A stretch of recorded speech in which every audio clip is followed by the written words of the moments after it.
start for recording. There we go. Cool. So, Malthael, Hanamura, let's go in. Are there any comments on this game? Do you even remember it?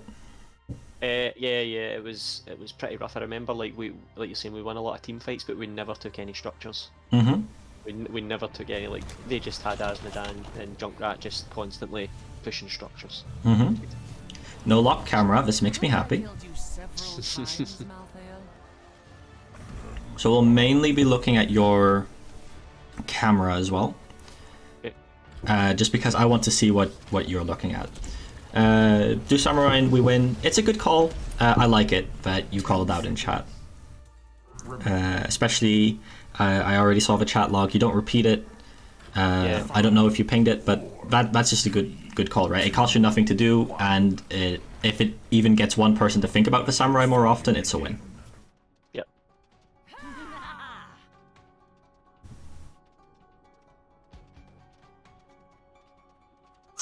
Excuse me. So, why are you going out into lane? Because I'm thinking that Asmodan, I'm assuming it was Asmodan at this point, so I thought that he might be in the bush and I might be able to just put some pressure. So what if there's a Junkrat trap in the bush, and a Mei, and a Tyrande, and a Vala?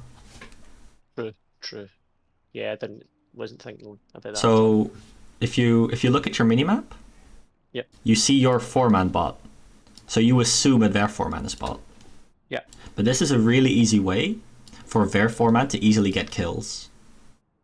Because you don't expect them to be there, and you go out into the lane, and you, if you get caught here, you have to walk all the way here, or all the way here.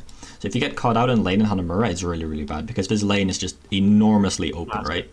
Yeah, massive. Like, I'm in awe at the size of this lane. But you have to take that into account as offlaner. Where's the enemy team? What can they do to me? How scary is it if I encounter them? How many of them do I see on the map? And that even goes for minute 0, right? Yeah. Because I'm pretty sure you didn't get caught here, but it's always important to look at what could have happened and what do you need to take into account. And this is a very common situation.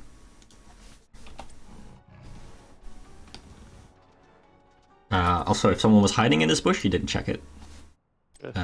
If you walk past the bush, it's worth the effort to just dip in for a minute and actually see. So we saw 2 people bottom. We see Junkrat. We see Vala. We see Asmodan.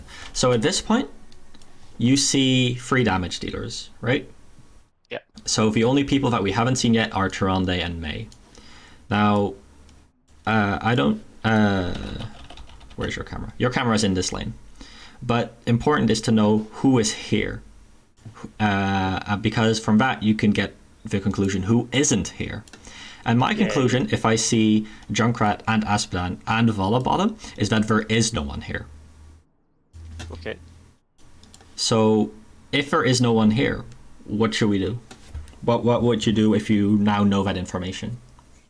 Just let the wave kill each other so they miss out on the XP. That's one possibility. There's 2 possibilities. I like this. I like the just let the waves kill each other and stay in the bush. There's another play that I really like. Or I could kind of try and catch them on the rotation up if anyone's coming up. Mm-hmm. That's half of the other play that I like. So what I would also consider and probably do is if you stand right here, you auto attack this minion. You can hit all 7 minions with your cleave auto attack, right? Because Malthael's auto attack is cleaves. It does damage around Malthael. So based on where Malthael is standing, it does damage around him. Yep. So if you stand right here, you can hit all 7 minions.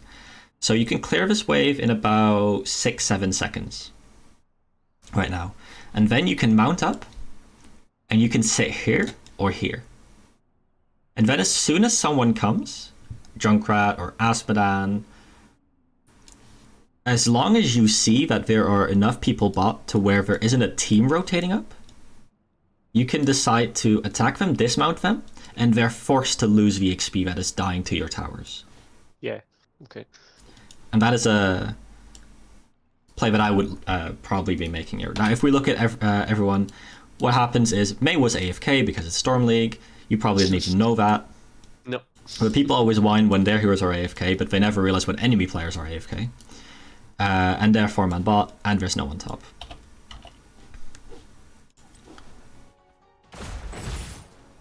So you eventually do head up into lane. You reposition a little bit to hit more minions. Though you repositioning to where you're hitting less minions sometimes, which is what you want to avoid.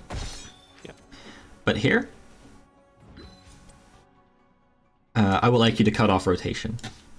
Okay. And it looks like you're about to do that, but I can't be sure. I can't remember. I think I just go and sit in the bush, or I'll wait for that. Oh, yeah, no, you think about it, but you change your mind. Yeah. Yeah, you're wasting your time. Like, you wasted your time sitting in this bush when you already knew they were all bot. And then you wasted time walking here and walking back here. I think my thought was I was going to go down, then I saw the timer and realised the camp would spawn, and I wanted to get the camp. Mm-hmm. Which again, inefficient. But you're not for one taking camp. Keep that in mind. You should not be taking camp. If you want the camp to be taken, you want to ping it. Maybe you want to go there, start it, wait for someone to show up, and then you can leave. Because if you're missing XP for the camp, it's bad. And if I looked at the XP chart before, right, you missed a lot of XP this game, and that's probably on you. Yeah, definitely. So because you took quite a long while to decide to clear the wave, their wave has spawned and is now attacking your minions before your minions died to towers. This means that the wave is now on their side of the map and it's more dangerous for you to soak. Okay. This is very awkward, right? Your team is actually doing very good stuff. Bottom, Aspen is getting super low.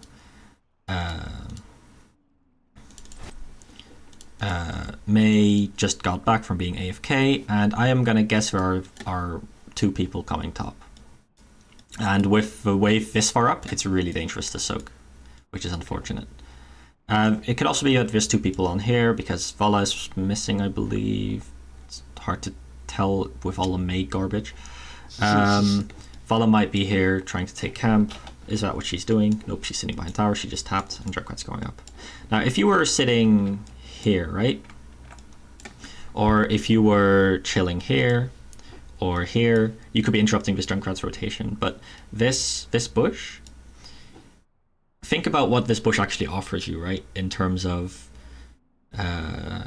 value. Like, what information are you getting from this bush? Are you hiding from someone? Why are you sitting in the bush? And that's always something to keep in mind when you're playing the game, is why am I doing this thing? Yeah, so it's like I'm being too passive by sitting there. Yeah, almost. Because you see the enemies. It's a totally different situation if Vala was missing for very long, or if Tyrande was missing, for example. There's also something you always need to keep in mind. As a solo laner, when you're playing in a solo lane, your eyes live here. This is where your eyes should be half of the game. Especially if you're sitting in a bush, this is where you're looking. Because you have nothing better to do anyway, right? Like, what are you doing in the bush? Are you stutter stepping? Like, no. So look at the minimap and make judgment calls based on it. So, you know, obviously at first, that's hard, right? Because there's a lot of information here, and maybe you sometimes make the wrong call. And that's fine, you know, that happens. But I do want to highlight the fact and to bring attention to that this is where you should be thinking, and you should be making decisions on any role, really, based on what is happening here. Is there a lane being unsoaked? Is there an enemy missing? Is my team doing something stupid? Do I need to come help them? Do I need to come fight with them? Is there an important camp that's being taken? Because probably, if I had to take a guess, this is all you're really thinking about right now, right? Yeah, probably. But this is an automatic thought at this point, because you went in and you were like, Hanamura equals samurai camp, and that's fine. But if that is the automatic part, then you have more time for the less automatic parts, right? Like rotations and stuff. So Junkrat gets to rotate in without you seeing him because of where you were. And I want to just look at how you hit the minions, because this is a very important part of Malthael, right? Is thinking about your auto attacks and how you hit them. Okay. So here. So I'm missing 2 of the minions. 3, 1. So this, the first hit, you hit 5 of the minions. Yep. But the second hit, because you repositioned, you only hit 4 of the minions. Now, ideally, every single time you auto attack, you check how many minions did I hit, how many minions are there, where can I stand to hit more minions. Okay. So in this case, you're actually doing the opposite, right? You hit a lot of minions, and then you were like, how can I position to hit less minions? Which is not ideal. And then you hit 3, so it was actually 5, 4, and then 3. I think I was trying to avoid Junkrat stuff. I'm just trying to make it harder for him to hit me. Yeah, but he doesn't do that much damage to you. Like, you can see you escape with full health. Keep in mind, if you're in a lane and you want to focus purely on positioning, right? You don't have to think about using your Q. You can hold the Q button down, and it will cast as soon as it is able to, for as long as you hold it. Yeah. Which is nice. So now Junkrat is in a position where he is already quite low. You can see that he only has 900 health, which is absolutely nothing, by the way. Junkrat is ultra squishy. Yep. And I hope that you do this camp. Yeah, I think that's exactly. Because you're really good at doing this camp, right? It's 3 minions that are relatively low health. They're all auto attack splashable. If we check in the bot lane, we see 2 people. So keep in mind, you might be getting invaded. Mm-hmm. But you still have Fear the Reaper. I'm not afraid for you. We see 4 people. And your team gets a nice kill. But again, that's out of your control, right? You can make the Junkrat hoops work for you. Okay, you don't let the camp reset. Okay, it would have been pretty bad. I don't think chasing Junkrat is worth over just taking the camp, right? Because if you take the camp and the capture point appears, it's literally like it's like a mosquito attracted to blood, right? He will jump onto the point and give you the free hits. Yeah. I think I was more trying to get him to use his mine so that he would blow himself away so he couldn't blow me off the point. But even if he does that, you have a W. True. Now keep in mind like how many... just look at every single auto attack and be very critical of how could I have hit more minions, right? This is the last time that I'm going to look at this game. But I just want to... because it's a very important part of playing Malthael, right? But every single time you do this, I want you to take note of this, because this time you hit 3 minions, but you could have hit a 4th. Then this time you hit 1, not ideal, and then you hit 3 when you also could have hit 4. So keep in mind, I know why you're hitting this minion, right? Because you want to heal. But it's more efficient to just clear all of these minions very quickly, and this minion will die to your minions. Yeah. Okay. I also wouldn't mind you throwing out an E, just in this direction, because Junkrat either has to sidestep it, or you get a trade on him, which is nice. Contesting the globe is very good. But he is doing a little bit of damage. Now, pinging this is good, but keep in mind, it's already 2 minutes. Your team was very late with it. Yeah. Now, that is okay, right? Because it's not like they're doing their siege camp. But looking at your team comp, it is very hard for you to push without the samurai. So the more times you take this, the more total pressure you can put on the map, because you're not going to be able to do it with your heroes. Yeah. Now, your team has no idea that this is the case, because, you know, they're just random Storm League players. That happens. They're not getting coached, sadly. But it is often very effective to just ping retreat here instead of just pinging here.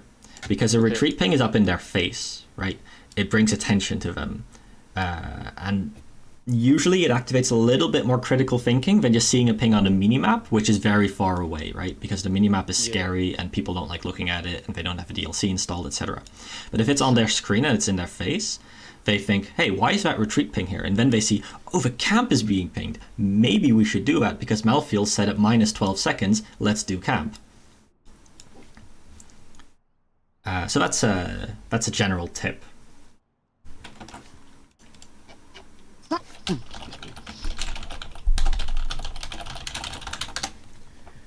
Just a sec. Okay. You have my undivided attention once again.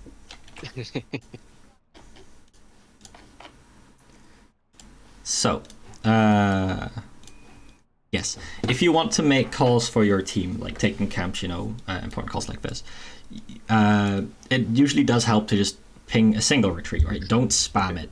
That's a very important part. Don't spam pings because then people press tab and they click the little mute pings button next to you. Yeah. At least that's what I do. But it is okay that, you know, the camp isn't being taken. Yeah. It's not the end of the world. But as you see, like, this Li Ming is not busy looking at her map, she's busy looking at a Vola. This Johanna is busy looking at the Vola Naspadan. This Genji is busy thinking about how he can kill himself using E. And this Anduin is thinking, how do I not have this Genji kill himself with E? But none of them are looking at the map. But that's something you have to keep in mind. See? As predicted. Almost. He takes a lot of his life for no reason. But then Li Ming gets the kill and stuff. And that's all really good. So actually, let's look at this right now. Do you see anything you can do? Because I see something very nice that you can do. Don't know, call to invade their samurai, or I don't know, take the camp back that Junkrat took, or less this is your camp. Junkrat didn't take it. Sorry. Less strategy than that. Just in this lane, if you just look at this. Right. Just clear the lane and then just half. I don't know. Just go back and reset. I think you can just right-click Junkrat and get him away from the soak. Ah, right, okay. Because that's all that really matters, right? Is getting soak and stopping your enemy laner from getting soak. And that's because of two reasons. First of all, you're already mounted and he is not, so you can close the gap quickly. And second of all, you have a talent lead. Oh, of course. Because your team has been getting... your team already has free kills here, right? Your team is decimating the enemy team. You haven't really done anything yet. But this is how you can get a lot of value, is by zoning the hero with 0 self-sustain out of lane. Every single time you deal damage to Junkrat, that is permanent damage that he will never be getting back. Yeah. Without harfing, without tapping, or without calling over his Trande. Anytime you take damage, you right-click a minion, you press Q, and suddenly you're full health. So, trading into heroes with no sustain is just really effective. And anytime you can see an opportunity where you might be able to close the gap, like right here, like you're in a position to right-click him. You even have Fear the Reaper. For safety, if you want, you can right-click this minion, get 4 marks up, Fear the Reaper, go to Junkrat, try to get your mark on him, and if you see the W come out, or if you're afraid or if someone comes, you W a minion and you're out. Yeah. So that is the mechanical play that I would do here. I think I don't really like W. Like I don't always think of it as an escape tool. I always think of it as like a. So that's maybe something I need to look at. And that is a big part about Malthael, right? You always want to have marks on the minion wave because they're your escape. And that's the same thing with, say, Kerrigan, right? Kerrigan can jump to any enemy, but that means that if you're near minion waves, it's a free escape. Same with Malthael. Even if you're like over here and you don't have marks, you can just toss an E, dodge upwards or downwards or wherever, and then just W to the minions. because W is an instant thing. But it's also, you can use W in lane. This is a little bit more advanced. You can use W in lane to dodge Junkrat's auto attack.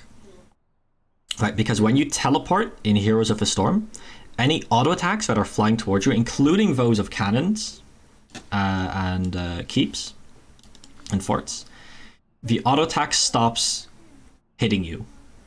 Alright, I didn't know that. So that's a very nice part about Wraith Strike, is Malthael on a 5-second cooldown can dodge an auto attack. Right, okay. That's interesting. But we end up hitting the wave. Which we could be hitting more efficiently, but at this point your team has gotten another kill, right? And this is where I would be pinging this again, because if you think about your team's attention span, right? When you pinged it the first place, they were all really busy hitting enemy heroes, etc. But now that's over. They're done hitting minions, enemies got away. They're done hitting heroes, enemies got away, and they are probably looking for something to do, which in Storm League often will just be continue what I'm doing right now. But yeah, you can give them the guidance by pinging the camp at this point where your team has nothing to do. Okay. I like the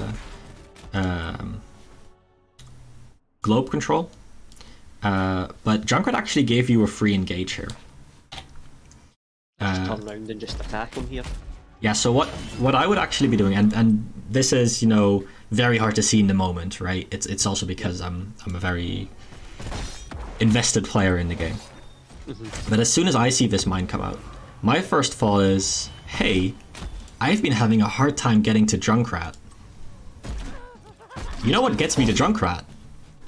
And I would go right here,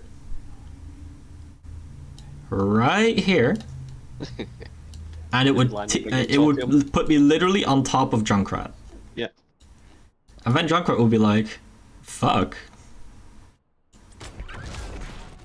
And even here, you can still pop Fear the Reaper, go directly upwards and just hit Junkrat, right? Because every time you get the mark on Junkrat, that is a free like 300, 400 damage because you get your Qs off, you get maybe a W off, reset, auto attack again.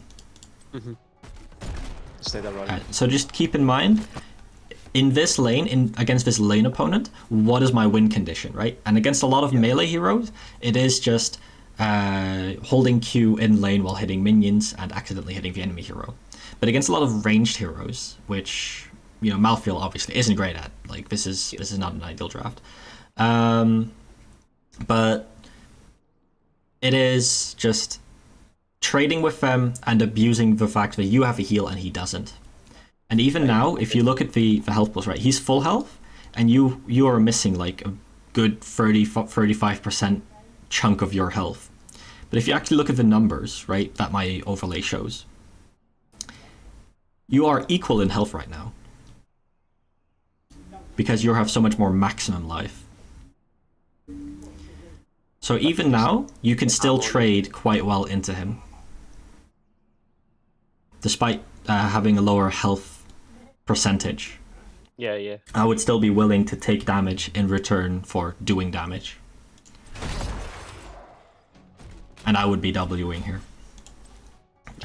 Just putting some more permanent damage on him, like you were saying. Mm-hmm. Now your team is finally out of this lane. About time. But they're still not doing Samurai, right? Like, they're very confused, they want to take this camp, but finally they go to take Samurai. And Genji is soaking bottom, so this is actually the ideal situation. It's about 1.5 minutes late, because you could be doing this at 1 minute exactly when the camp spawns. But you're getting top lane, you're getting bot lane, you're getting Samurai. Now I suspect the enemy team, because they also had nothing to do, is also doing their Samurai, and I'm right. But keep in mind that you have to also play a little bit around how your team thinks, right? And that might sound very weird in Storm League, but it's knowing when your teammates want to do something and what states in the game cause them to do things is very useful, especially if you want to climb, if you want to get your teammates to do what you want. Like I said, pinging the retreat brings a little bit more attention to yourself. pinging this afterwards. But it's also the fact that you can predict when the enemy is doing camp just because they just got wiped and they had nothing to do and Espeon was already soaking. So a lot of their players were just like, oh, Samurai's up. Because they weren't thinking about it when they were brawling, when they were playing Aram in bot lane. You got your mark on Junkrat. You can just keep bullying him. Very nice. But again, looking at your level 4 talent, right? It did nice damage to Junkrat, but did it actually do something? Would he have been able to stay in lane with 100 more life? Exactly, yeah, you'd have to have done the same thing. Exactly. So your level 4 hasn't done anything this game yet. Could you just say we were going to look at that? I believe this trap was visible to you. No, okay, it wasn't. Traps do hurt a little bit. They're decent chunk of damage. But you really like sitting in this bush.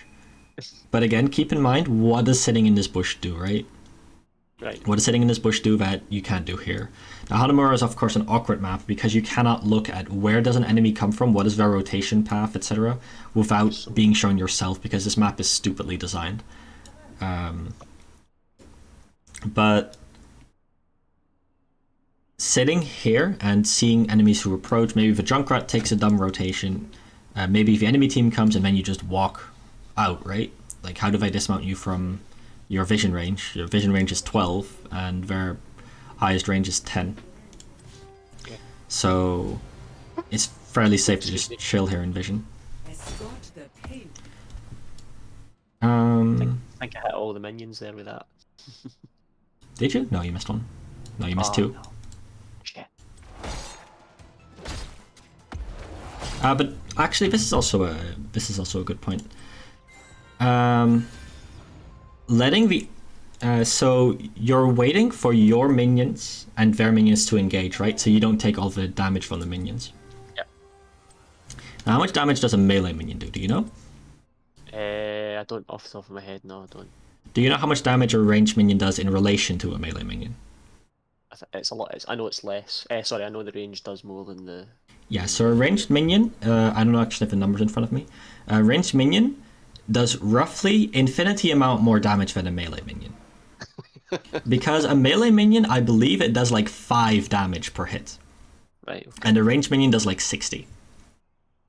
To you as a hero.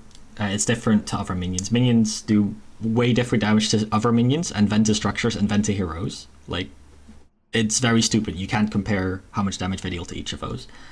But melee minions are very easy and safe to tank. Ranged minions are not. Ranged minions are very spooky. So you wait for your waves to clash. And then, before all of our ranged minions are done, starting to hit your wave, you already walk in. So this ranged minion is hitting you for free. Oh, not only that, but because this ranged minion did not get into position here to hit your wave, you now cannot hit all 7 minions, right? And this is causing some awkward auto attacks from you. Yeah. In an attempt to hit the entire wave. So if this wave was spread out like this, and this minion was over here, you would be able to stand here and hit all 7 minions. But now you're just kind of awkwardly looking to get the mark on all the minions, and you have to spread all your auto attacks around, and you see that you have half the wave cleared, and then you still have the 2 minions that you weren't able to auto attack, causing you to stay twice as long in lane. Just because you weren't able to clump them up. And you took an extra 100 damage. It's small efficiencies like that that are very nice to realize. So, your team is still playing Aram, but now this is pushing in, this is pushing in. Nobody's dealing with this, sadly, because everyone's like, oh, vision camp, but that's okay.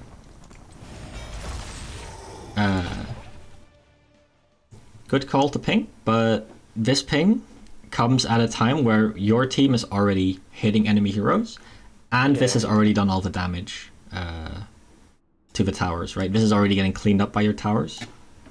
So it just simply comes too late. But I don't mind your rotation here, but keep in mind at this point, well, actually just a little bit earlier, actually. So when you start rotating away from this lane, right? Actually, no way, this is something much more important. So if we ignore the minimap for a sec, right?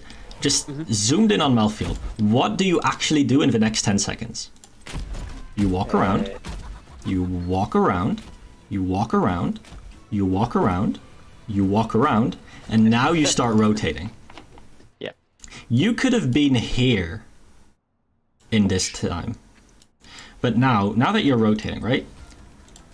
When you start rotating, there's an important thing to do, and that is to think, when do I have to be back here? When will my minions and their minions be hitting each other again? Because that is on a very consistent game time, right? Now you can look at the in-game timer, but there's a much easier way to do it. And that is, where is my minion wave on the side of the map that just spawned? Yeah. It's right here. Excuse me. Now, if your minion wave is here, the enemy minion wave is here, as promised. And that means that in about... Can you estimate how long this takes? Your minion wave to move? About 8 seconds. 8 seconds. I would think it's more like 6 to 5. Okay. Very short, anyway. But do you actually have time to come here and get the minions on time? True. That is what you have to be thinking about when you start rotating. So I think I kind of tunnel visioned here, thinking that the samurai was there, so that I could just leave and try and help the team. Your 8 seconds was more on point, by the way. Well done. But you come to bot lane. You use an E. You get stunned. You get hit by a volley Q. You auto attack an enemy Mei once. You teleport in. And you have to walk back out, and now you have to hearth. Meanwhile, Oh, rat's pushing. the push doesn't matter. You lost an entire minion wave. And now you're panicking after hearthing because, you know, you hit some enemy heroes. I just called out everything you did, and did your presence here actually do something? No, right? Not at all. Not at all. Exactly. But your lack of presence here did a lot. Junkrat gets some tower damage, but most of all, you missed an entire wave. And you were ahead a full level. Now you're only ahead half a level. And this adds up very quickly. Because all of your experience, right, in this game. Oh god, Spazzo, why is... Jesus. I'm not very used to Spazzo's UI yet. All of this experience that you're missing here, right? You were ahead in experience because your team got 4 kills. That is not something you can reliably do, nor something you should rely on in the game. Okay. The most reliable thing in this game that will always happen, no matter what happens in the game, no matter how bad, no matter if you're silver, no matter if you're grandmaster, no matter if it's HGC, there is one thing that happens in every single game. And that is that minions spawn at your core every 30 seconds. This is the one thing you can always base your game around. You can't always know when this camp will be taken. You can't always know when this camp will be taken. You can't always know if you have this fort. You can't always know if objective, where the objective is on the map. But if there's one thing you have to plan your entire game around and your entire rotation and your entire presence on the map, it is these little things. Yeah. Simply because they give you the most XP out of everything that exists on the map. And they're the most reliable thing on the map. There is nothing as reliable as a minion wave. And that is the beauty of minion waves. But it does mean that there is no excuse for missing them. Yeah, true. So here, I think you were trying to hit the Junkrat, right? Yeah.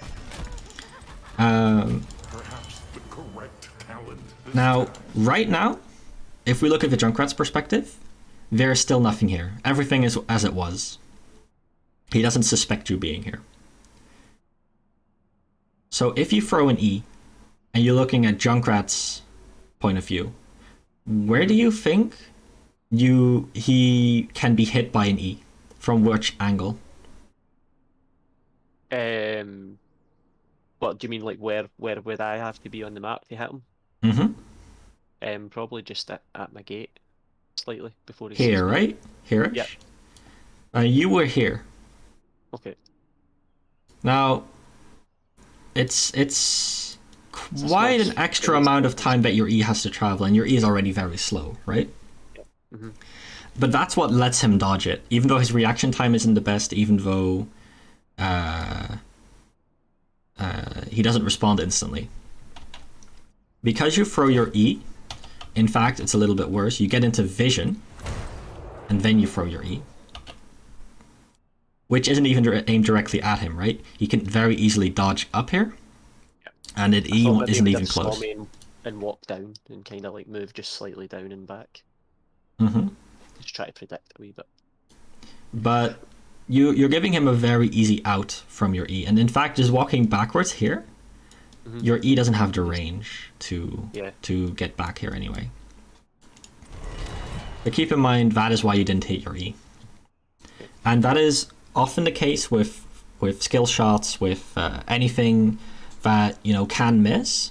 Is a lot of it is not just skill, right? I mean, obviously some of it is skill. It is a skill shot, but a lot of it is honestly just misdirection and information. So if your enemy doesn't see you, it is so much easier to land a skill shot. If your enemy doesn't expect you to do a skill shot at some point, it is so much easier to land that skill shot. So if you have an extremely slow traveling projectile like Malthael's E, you have to be thinking about these things, because you even have an alternative play here, right? Which is to auto attack this minion, then W it, and then from your new position immediately E to where the Junkrat will be walking. Yeah. So there's many things you can do to hit this E.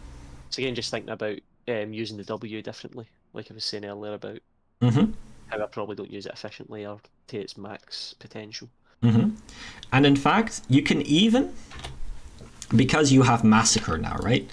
You have the AoE on W. Must I really remind you? Your hand doesn't have a level 4 talent, by the way. You can just eat a wave and W this minion right now, and Junkrat will be tagged. Alright, okay. Because your W has a very big splash area where it hits hits everyone around it. Okay. Right? So there's actually 3 ways for you to hit this Junkrat and tag him. And all of these 3 are equally important to know in this case. Now I am getting whispered in my ear by Houdini, who is the Malthael player on my team. So I'm on a competitive team, right? Inting for Ruby. We play competitively. He's our offlane player, so he actually plays Malthael. So he's obviously criticizing me here. But he tells me that the W on the minion is the best. And the reason why he would say that, right, is because it's the one that you cannot miss. The E on the minion doesn't dodge. It's a minion. It's dumb. It's the most reliable thing in the game. You can always hit it. And then the W is instant, so it's not dodgeable. Yeah, makes sense. But keep in mind, every single time that you tag Junkrat, he gets destroyed.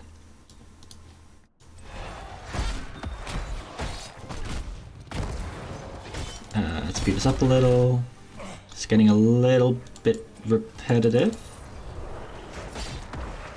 So here, you use Theater Reaper to get to him.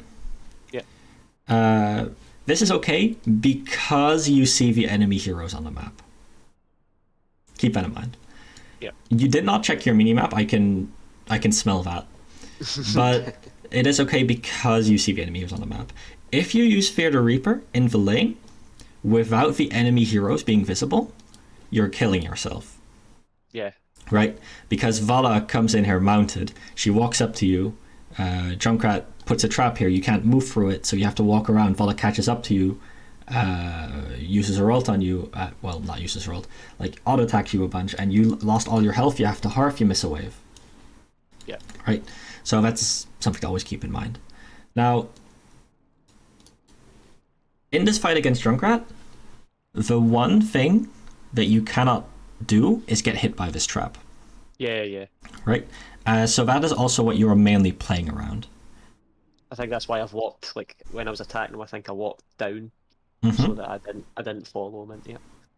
Now you're getting some really nice damage off, you're getting nice nice poke, and you get behind him. Now, this is actually one small thing that I have seen you consistently do, but I want to highlight once. And that is that using your auto attacks. Right? What do I mean by that? Is your auto attacks don't do a lot of damage, right? They only do 108 damage. Yeah. But right now, that is 10% of Junkrat's life. True. And 10% of his life is a lot. So every auto attack you can get off on him will do a lot. So you Q him, and then you W through him, and you walk with him. That's very good, right? You're keeping up with him. Yep. But you stand still, start making an auto attack, and then you Q, cancelling your auto attack. Okay. And then you get one last auto attack off, which will be your last auto attack after this he gets out. And you could have landed one more auto attack. Would that have killed him in this case? I'm not sure, but it's a very important habit to get into it. In to realize another situation, it could have got the kill. To realize which abilities cancel your auto attacks, which abilities reset your auto attacks, and which abilities put your auto attack on pause. Right? So I believe for Soul Rip, it is something like 1/4 of a second after casting Soul Rip, you cannot auto attack. Alright, okay. Because you're busy doing the whole Soul Rip animation thing, right? Like you're Right. raising your hands and stuff, and you can't auto attack during that. Now that's a small thing, but it is important when you have these trades. Now, again, keep in mind, Die alone hasn't done anything yet. Yes, you've done a lot of damage to Junkrat, but this Junkrat would still be in the exact same situation if he had 800 health. And Die alone did less than that.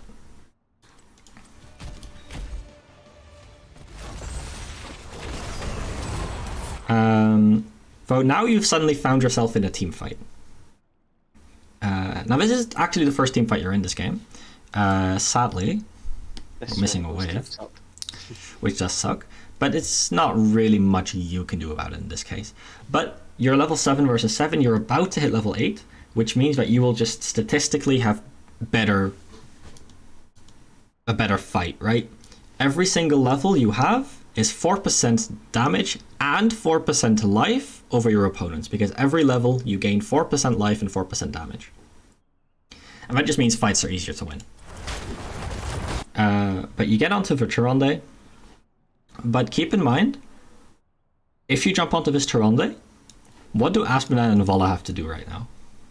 Just kill me. They can just turn around and just kill me. Yes, they have not been hitting Vala, Johanna. They have all of their cooldowns up. Actually, they don't. They just used everything. Wait, I didn't see that. They have no one else to auto attack, though. So you're going to be their prime target. Not only that, but Tyrande isn't getting hit by anyone else, right? Li Ming just missed all her stuff. She doesn't have anything. Genji's all the way over here. So the best target for you to go onto is simply the Mei, because you can hit her without getting hit back. Okay. Right, keep in mind, that's very important for a Malthael, because you don't want to get focused. You don't want to go in if you are the only one that is there, right? Because we have a meme for that, and that's the Illidan hunting in 1v5. It's very easy to accidentally do that on Malthael. Because if you just look at this section of the team fight, you are in a 1v4. Yeah. That kind of mindset with Malthael you need to try and avoid, where it's like you need to go in. It's dead easy to think that. But at this point, you've actually used all of your cooldowns, and you had to walk out. And during that walking out, you lost half your life. Yeah. Now your main gets a very nice combo, but now your Genji and your Chahana saw, hey, Malthael's in here, we're getting in there, but you just walked out. Yeah. And you started hitting a wave. I've caused them to. And now Ming is like, oh shit, my teammates are still here. And Anduin's like, oh, team fight's over, right? I'm just gonna heal up his Malthael. And this is how your team got split. Yeah. But keep in mind, your actions directly caused your team to split in this case. Yeah. I see that now. I didn't. Obviously, at the time, wasn't really thinking that, but I see it now. No, obviously it's super hard to see. Like even in replay reviews, this can be very hard to see. No. It also helps that I have a lot of experience being the person that drags my team in. Something that I've noticed that when I've seen replays where there is times where I make decisions where it causes the team to follow me, and I get out and the team dies. Mm-hmm. And you think at the time it's not your fault they died, but actually, like you're saying, my actions caused them to come in. I mean, obviously, right, this Genji shouldn't be going in. This Johanna shouldn't have been all the way over here chasing a Vola. But like I said at the start, right, it's not about what your team is doing wrong. It's about what you can improve. Exactly. Yeah. But it does mean you've also, like, yoinked the healer away from the fight. So now Genji went in expecting the team to follow him because he saw Malthael go in. And then his healer left him, his Malthael left him, and his Li Ming also left him and just came back. And this is how Genji dies. I hope. Okay, no wait, that team is also incompetent because it's Stormleaf first. The situation actually turns out still alright. Everyone is giga low on health though. And you've been missing bot lane all this time. This is the second wave that's being missed. Just keep that in mind, right? Because you're still a full level ahead in XP, which is really, really good. But that's because you had 6 kills, not because you're ahead on map. If we look at XP, you're a little bit ahead of the Junkrat, but that is not because you've been soaking more than Junkrat. That's because Junkrat died and couldn't soak while dead.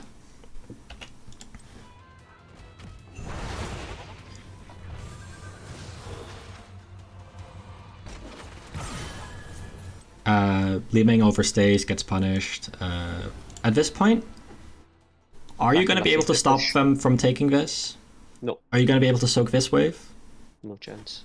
Is this wave better? Yeah. I would say so. Yeah. But I'm in my favourite bush. No, this is your favourite bush. Oh, true. This is close second. But now you're taking a camp, and I don't hate this, but your Li Ming just died. Your Chahana just harfed. Their team has nothing to do. There's a good chance they're coming to invade you. And look at all these globes.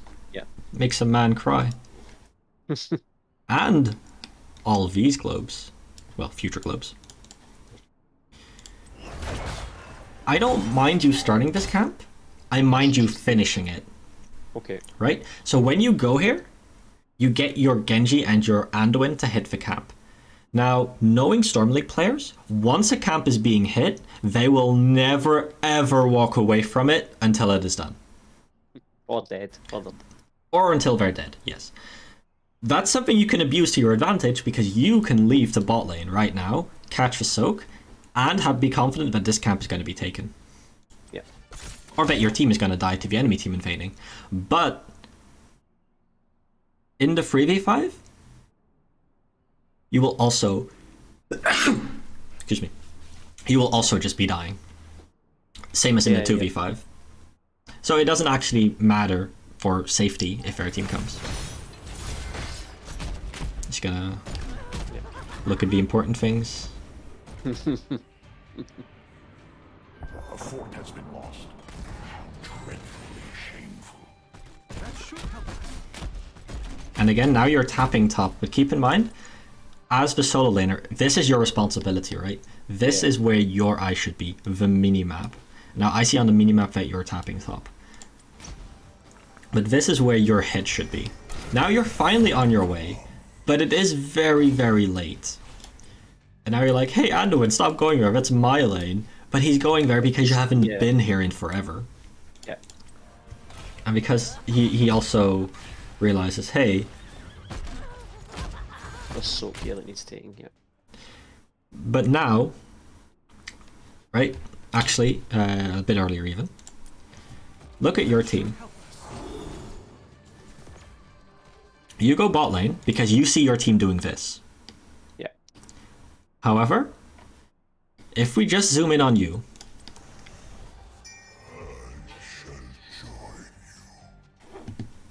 you just keep going.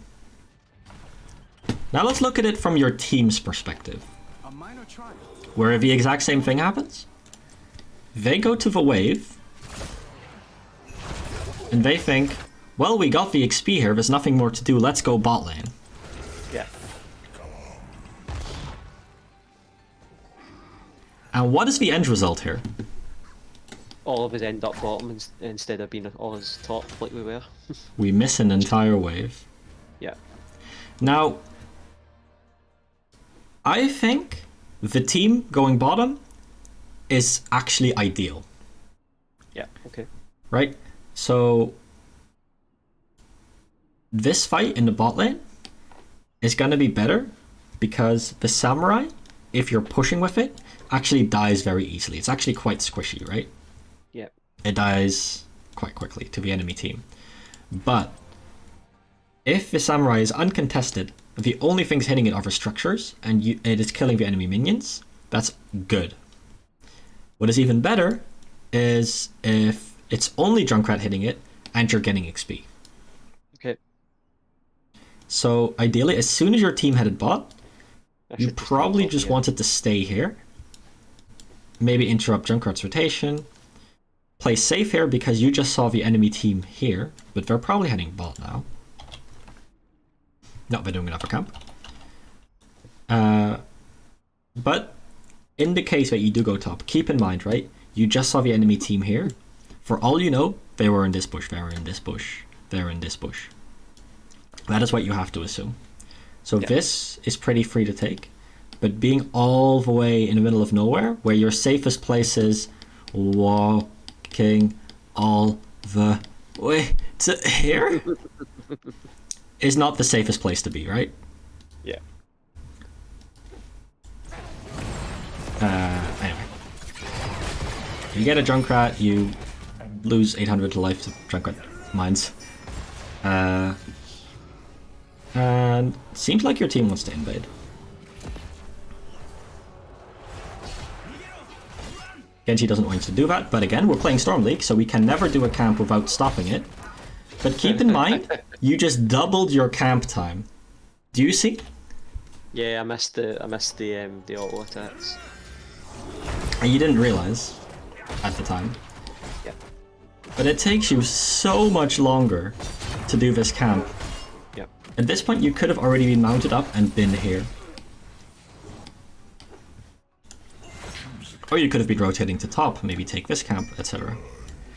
But now you go to this play, which your team wanted to do 10 seconds ago, but you want to do it now, after your team has just decided we're not doing it. In my head, I was thinking, if I take that camp, we get 10, and then that'd probably have a better time to invade. Mm-hmm. That was kind of my thoughts at the time. I mean, I don't hate the call, right? But, yikes. You do have to keep in mind what your team is thinking. Oh wait, actually, let's look at your perspective. I was kind of just staring at my screen. So, what do you do this fight? Yeah, this is where it falls to shit. You get the E on the Samurai, but that is about to Alright, you walk up onto the point. Where did you go? I think I'm behind. Oh yeah, teleported there. You tank all of the Junkrat mines by stepping onto the point. You get hit by a volley. And you die to Asphodel. Okay, wait. Anduin has to use his trait. You wasted Anduin's trait to not die. Yeah. That's how you have to think about it, right? Every time Anduin has to use a trait, he doesn't have it for the next 70 seconds, and he can't save someone else. Yeah. So it is a goal to strive for if you have an Anduin to use his trait, to need his trait as little as possible. Okay. But also, your ult. This fight, what did it do? I don't know if I put it on. Absolutely nothing. Yeah. I think I might have misclicked on me there. I definitely don't think it was a meant to have click. But even if you press it on Tyrande or Junkrat, Yeah. it would just be farming a quest for the quest's sake. Mm-hmm. It is not worth using last rites for the quest. You have to use last rites to get the last rites itself. I am interested in the next couple of times you use last rites, because if this is a trend, then I'm going to recommend you to just switch to Tormented Souls. Okay. Okay. So, you do win the team fight, but really your team won the fight. And again, you eat a wave, you hit the wave, and then you have to walk away because it was hitting you back. But you're using your E very sparingly, right? Yeah, I always found that it burns mana, see if I just can't constantly use it. Mm-hmm. And I always end up finding that I'm low mana, so always, like you're saying, using it sparingly. Mm-hmm. Now, I don't mind using it sparingly, but I think you're using it a little bit too sparingly if we look at your win condition in this matchup, right? Okay. So if you're against someone like a Sonya, she will just walk up into the wave and let you get your mark on her for free, right? But for Junkrat, you have to work for it. You have to actually go in and find opportunities to put your mark on him. So in this specific matchup against Junkrat, I really would like, and I wouldn't mind at all, to see you use E a lot more. Okay. Especially, like, if you throw an E down right now, Junkrat will either have to dodge to the left or right. I'm gonna assume he's gonna dodge to the left because that's where his towers is, and I would be throwing E here, walking here, and then you catch up to him, and you get an auto attack off on him. But he walked to the right. Yeah. But even then, you can still fear the Reaper. You see your team incoming, and you can definitely get a kill on him. But it's because your team is coming that you get the kill on him, right? Yeah. And okay, this is the waste of mana that you talked about. Eing on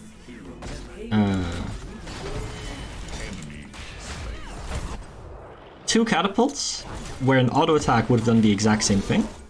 Yeah. This is where it's a waste of mana, right?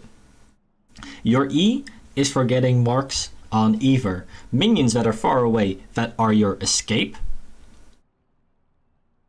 or on heroes. Okay. Otherwise, if you can safely just walk up and auto attack, which you definitely couldn't in this case, it is Let's do that. not worth it. Yeah. And then Asmo's doing his Asmo shit. Mm-hmm.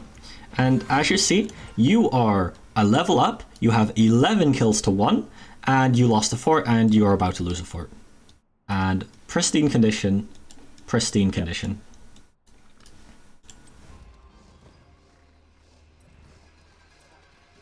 And this is part of why I really don't like Malthael on Hanamura. But I already went over that. Just no And- no pushing. And again, this is 50 mana down the drain. Yeah. And I think you can see that now. Yeah, yeah. But you cleared some minions. Your team was engaging in the meantime. Was it worth to clear these minions? Probably not, because it wasn't going to give you 13.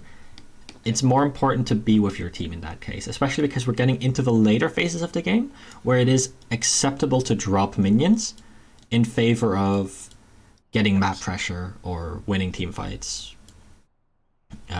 if those team fights lead to something, or just to have your team not int, right?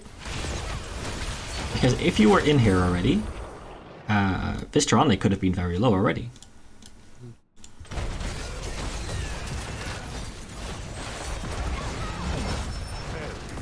But the only person you're actually able to get onto this fight is the Mei, and the Mei isn't actually threatened.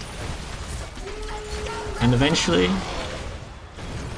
your Li Ming gets a kill, but you had nothing to do with how the fight went. I really struggle in team fights, knowing really what to do. That's so last time we had the issue that I told you to go onto Mei because it wasn't safe to go on anyone else. Yeah. This time, your Johanna went in and you didn't go in with her. But part of that is you're here late, right? So a lot of it is you were just here not on time, which means that it sucked for you to get into the fight in the first place. But you walk next to this Aspidan minion. Now this Aspidan minion, if we hop over to Aspidan, spawns a demon warrior that marches forward and deals damage to nearby enemies. This demon dismounts enemies around it. Okay. So you get into the fight, you immediately walk next to an Aspidan minion that is half a second away from expiring, dismounting yourself. And with a mount, you will be able to get onto these people. Yeah. But instead, because you're dismounted, you can't get onto anyone else. And again, waste of 50 mana because you can just auto-attack her and there's no one else that the E is going to hit. Yeah. And your Genji goes very deep onto a Tyrande, your Johanna's very deep on a Tyrande, and you weren't able to join them. Instead, you're still on the Mei, but the Mei doesn't really care about you. And Yeah, she's just ignoring me. yes, technically you're getting your die alone procs here, but they still haven't actually done anything. And then you get onto a Junkrat, but the Junkrat just ults out and you didn't do anything. So how would I have liked to approach this team fight? That's what we actually came here for, right? If you were here earlier, you could have probably been hiding in this bush, or you could have had time to wrap around here and get a flank, which Malthael kind of likes, right? He likes coming from unexpected places. This is part of why I don't like him with Hanamura. There are no unexpected places, and the ones that are very far to go through. Yeah. But if you walk a little bit more up, you don't get dismounted by the Aspidan minion. You can just keep right-clicking the Tyrande and get onto her. If you get here, you can even E her.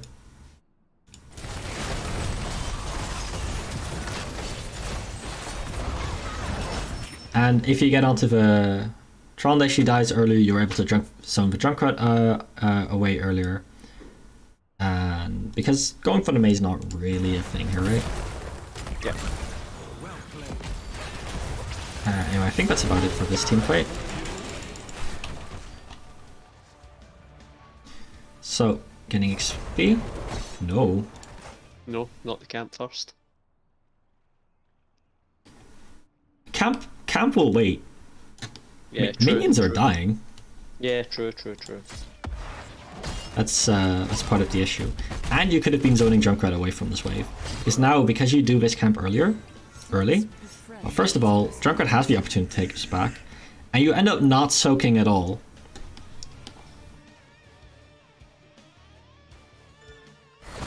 Right? Because you're going onto a Junkrat thinking, oh, maybe I can do something. But the reality is you're just wasting your time not soaking. Yeah. Or you could have been taking this camp with your team. But this is all because you went for the camp at first. But now your team is fighting without you because you're fixing your mistake from half a minute ago. Yeah. So if I'd done the minions first, I would be there with the team. And your Johanna dies for it. Which sucks. And then your Li Ming dies for it. Your Genji almost dies for it at 78 health, jeez. And I think your Anduin still dies. Yeah, And not only does he die, but he dies a good 15 seconds after your Li Ming and your Johanna die, which means that for the next 35 seconds, you can't really do anything. Asmodean's been pushing in all this time. And now, even though you've been ahead all this game, you haven't been able to put any of your teamfight advantage, any of your kills, anything into proper advantages, like getting a fort, right? All because, well, first of all, your hero doesn't do structure damage, but second of all, you're wasting a lot of time when you get kills, etc. Chasing more kills, not getting camps. This samurai has been taking a while. This samurai has been taking a while. Or taking camps that, in the grand scheme of things, don't actually mean that much. Yeah, yeah. Now, I don't know why Genji isn't harfing, but he definitely isn't doing anything here. I'm gonna predict the Genji death if he goes in.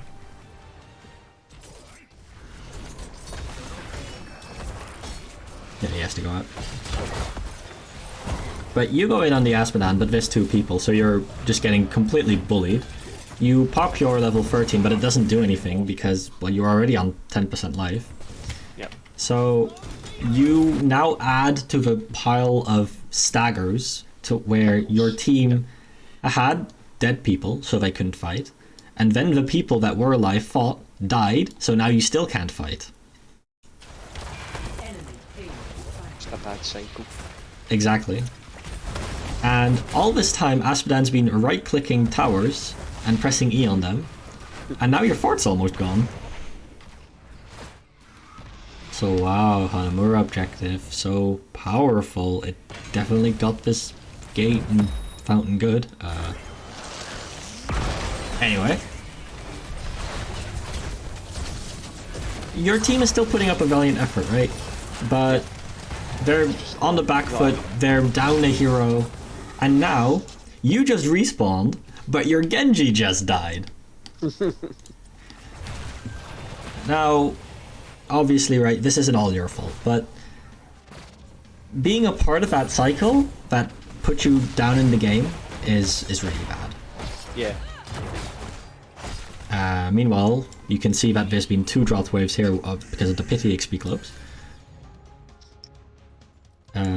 And now you fall back to, well, I have nothing to do, so Samurai. But at this point, it's really tough because Asmodean can just Q this down from afar, throw another ult on it, etc. You have to defend this Samurai because it's going to get you keep, otherwise, might still even get your keep. No, you tank it for long enough. But the exact same thing happens on the other side of the map. Your Samurai dies, but it takes out a wave, so you don't get the XP. Yeah. I think here I was thinking that because we don't have a fort top, it's dangerous to go. I mean, pushing with this is not an option. Yeah. It's not worth it. But that's part of your team comps issue, right? Yeah. But I think, I mean, at this point, the game still goes on for another 6 minutes, but I don't think there's much more to look at. Yeah, it's basically just us kind of turtling in the base after this, because they take, I think, like you're saying, Asmodean takes the bottom there, I think Junkrat just pushes top. We would just end up defending it core for like the last, I mean, you don't even have this gate, right? Yeah, it's just so hard to do anything. Even if you win 2 straight team fights in a row, I'm not sure you get a keep because you don't have the structure damage. And they have catapults in every wave against you now. So it's really tough at this point. I kind of just wanted to look at ult usage. Well, neither of those needed an ult, so you didn't. But I haven't seen your ult do anything yet.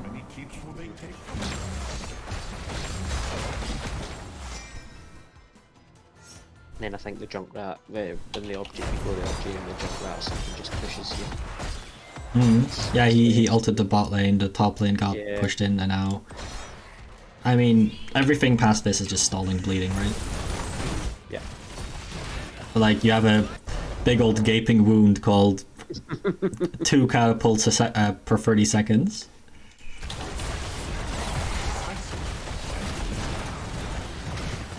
Oh wait, you ulted. Wait. Did your ult do anything? Probably not.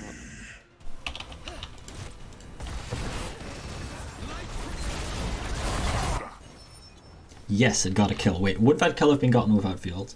That is then the only thing that I'm still interested in. So, Tron it. So again, it's a little bit awkward because you got here so late, right? Yeah. Your team got into position, and this is a big part of, if you feel awkward in these fights because you can't get to anyone, etc., it might also just be because you're not positioning correctly before the fight. Right, because how can you be in position if you had to come from here all the way to here? Yeah. Now that might be your team engaging without you, but it might also just be that you are out of position. Yeah. But I think you can look at that for yourself as well. So, waste of 50 mana. This kill wouldn't have happened without your ult, so you got 1 kill with your ult, but you get out of position and you probably die for it. But the reset actually gets your Li Ming another kill, so all in all, not terrible, but you still have 2 deaths. Yeah. I think Tormented Souls in this game would have made it a lot easier for you to play.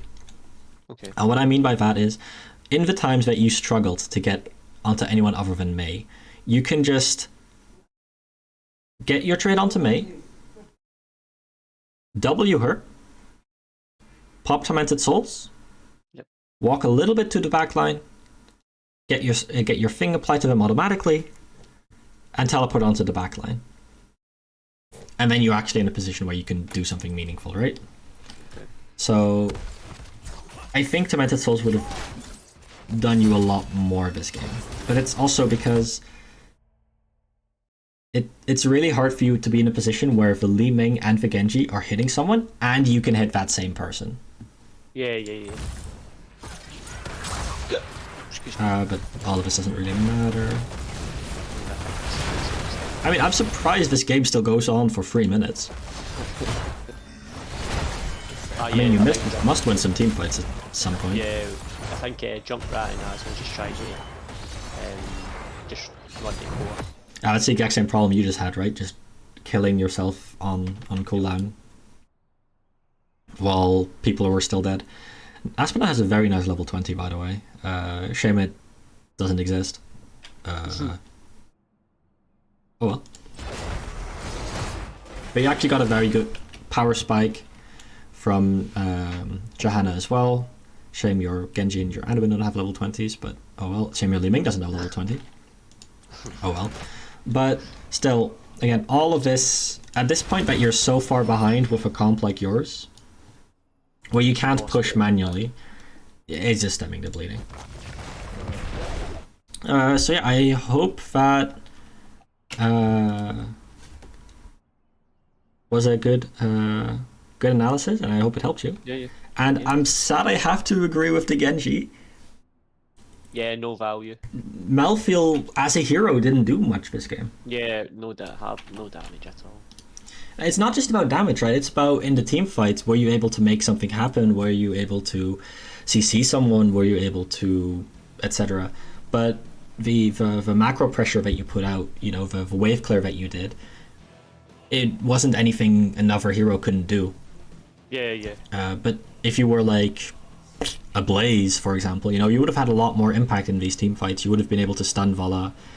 Or if you were, say, a Thrall, you would at least be able to do a lot more damage and poke backline. Yep. So that is why I do agree, like, Malthael just didn't do much in this game. And that's not on you, that's partially also just on the hero not being good for the situation, right? But that's also a draft thing. Yeah.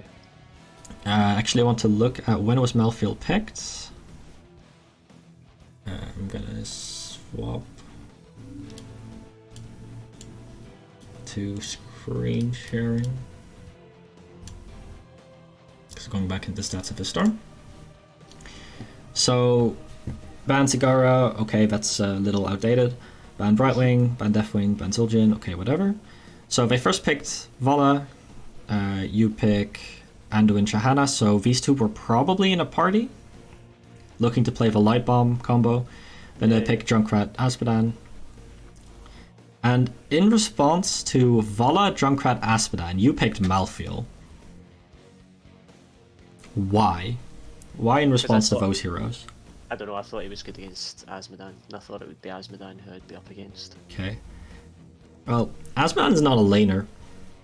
He shouldn't be in lane, and I don't think you should be expecting him to be in lane.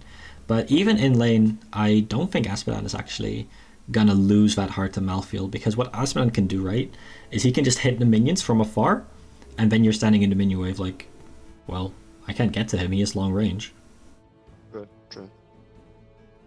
But even in the fights you saw, right, even when you got onto him, you didn't have to burst, you didn't have the ability to like actually punish him very heavily. Yeah, it's just, yeah. So yeah, I think that's about it. Now, I did get a lot of whispers from Houdini. Feels Batman to have Malthael with Johanna and no lockdown. That I also agree with. Like, it's very hard for you to, say, get onto the Vala, stun her, and just burst her down, right? Because your tank doesn't provide that, and your offlane doesn't provide that. So that are usually the two places where you look for it, and sometimes your healer. But in this case, it was really just Light Bomb that could lock someone down. And if that didn't hit, then there's nothing. But it also means that Li Ming had a very tough game, right? Because she has no teammates that set her up that give her a free combo on someone. No one that to stun them, so Genji can do his thing without dying in response. Yeah. And that is just really awkward. I think in general, if you have a Johanna, right, I think you want a little bit of CC from your offlane. Okay. But if at some point you try to pick up Malthael some more, because you specifically came to me for Malthael, so I'm not gonna talk too much about other heroes. Pick him on different maps, right? Okay. So I think if we're looking at the maps where I think he's best on, and a little bit looking at Houdini and your opinions, but I think probably the map that you're looking most at is just Shrines. Because the Shrines objective is ideal for Malthael, and the Shrines objective, the objective phase is also ideal for Malthael rotating, right? Because you can double soak very easily during the objective, you can soak while your team is pushing with the objective, etc. And it's just really nice. Then other maps where he is okay is like Tomb, he's okay because there's always minions around. Map like Towers, he can be okay, a lot better than on Hanamura for on the other hand, because doing camps on towers equates to doing structure damage, so you don't have the issue of you can't hit structures, and you don't have to hit a core because the core is hit for you by bell towers. Yeah. What about Garden? Garden, I mean, the problem with Garden is that it's hard to... The objective doesn't hit structures that hard, right? So you have the same issue. Arguably, you can play it on Battlefield 2. I don't love it on Battlefield, but it's definitely playable, especially if you're playing for a teamfight comp. He adds a little bit of wave of immortal damage. It's just a little bit awkward when you get the immortal that you don't have someone that does the immortal damage with it. To structures. Then on Braxis, the laning phase is awkward, but the objective is fine for pushing for Malthael. And then Volskaya, I would really not recommend it, because Volskaya, the only thing that pushes is heroes. So you want, it's just... And same on Alterac. Okay. It's like Alterac, Volskaya, Hanamura are all maps where heroes need to hit structures. Not so sure about that last one, or Alterac. If you just play the Pale Horse style? I mean... On huge macro maps? Like, I mean, Volskaya, sure, fully agree, but Alterac, I'm not sure. I mean, on Alterac, I mean, if you have a comp like we just looked at, right, which was Malthael, Li Ming, Genji as damage dealers, even if you have it on a map like Alterac, the objective just doesn't do anything. Like, even if you win it, because you don't have heroes that do structure damage. And I think having an offlaner that specifically doesn't do structure damage, I think it's okay if you're compensating for it in your comp. But I think if you're just playing it in Storm League and you just want to look at your own hero, I think Malthael should be discouraged for that specific reason. Okay. Makes sense. Do you agree, Fish? I mean, that's a bit like just don't pick him early. Pick him if you know that you already have that. Yeah, that's Every time, very fair point. Every time I have to pick early and I pick Tyrael in my offlane, I pick something with no CC. I know the feeling exactly. No, seriously, like happens every time. It's a curse. It's no meme. Anyway, there's one more thing. Houdini. If you want to show how to play it, we can go 1v1 and pause when things needed explaining. Houdini, are you up for that right now? No, you can also just unmute and talk, at least after the replay. I mean, Houdini isn't responding. Feels bad, man. Yeah, sorry, I had to change headset. Ah, okay, nice. So, I didn't have my mic. So, are you up for that right now? Sure, we can do that. Okay. I mean, you're the Malthael one trick, so I'll let you show some stuff. Yeah, sure. So if you want to share screen, I'll go up against you. One thing on the map thing, Ryan, but I think Fish also might be correct on with Alterac is that it's really nice that you can take the